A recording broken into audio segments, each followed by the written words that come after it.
cruise ships are directed by just a tiny rudder compared to the size of some of these massive vessels that I go and watch out there on the water. It's amazing. It just takes a small rudder to guide them. In World War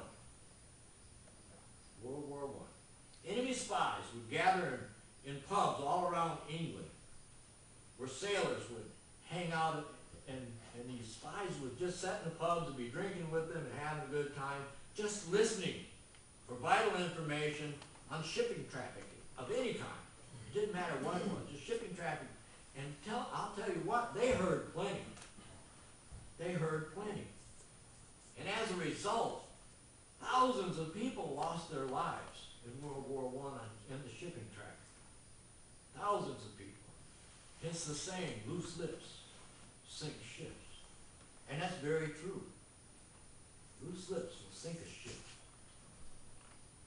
Just as the slip of the tongue can cause massive destruction. The words that we use affect not only our lives, but it will affect the lives of others that are around us. How many of you have seen or know about the Carpenters? Karen and Richard Carpenter. How many of you have ever seen the movie? There was a reporter one time. You see, Karen Carpenter, at the age of 32, had a massive heart attack. And a reporter had asked her brother Richard one time what brought on this obsession that she had with weight. Because she died of anorexia. And it seems like in their early years of starting off with the Carpenters, it seemed that a reporter of a magazine one time had referred to her as Richard's chubby sister. And that went worldwide. Sticks and stones, people. That is sticks and stones, and they killed. They killed. Because she could not handle the reference of being referred to as fat. And yet,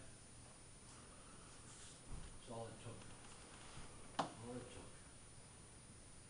Words are powerful. Words can be devastating. It only takes a spark to get a fire going. At first I was going to use this song this morning, but I felt the song would not be appropriate for this message. Because the spark that's talked about in the song is the spark of love. And yet, then again, I put it at the end of the service.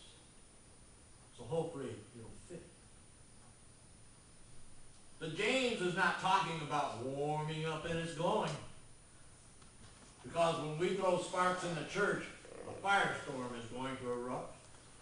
And it's going to be a raging inferno. And it will sweep through the church and leave nothing but devastation and ashes. What kind of fires you say can be started by just a small spark? Gossip fires are started by a small spark. When people talk behind the backs of other people, the spark will start to smolder. And unless it can be put under control, it will turn into a raging inferno.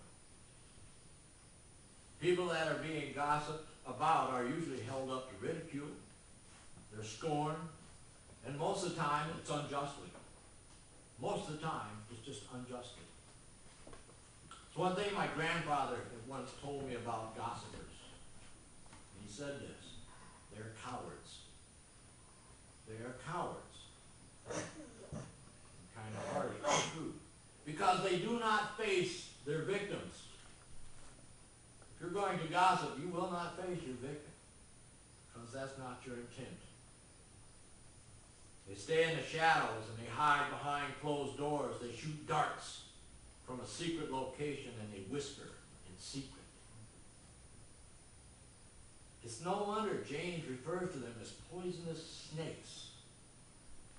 I'm going to tell you what, you hang around snaky people, you're going to get bit. You're you're gonna get bit.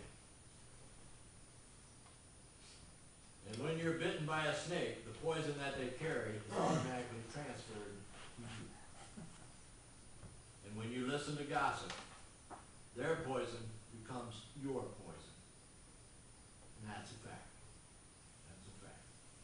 And God has given us very clear instructions on the proper use of our tongue, so that the tongue can be bridled. And I want you to listen to a few verses that I picked up, just directly thinking on this line. Psalm 39, verse 1. I watch my ways and I keep my tongue from sin. I put a muzzle on my mouth as long as wickedness is in my presence. Proverbs 10, verse 19. When words are many, sin is not absent.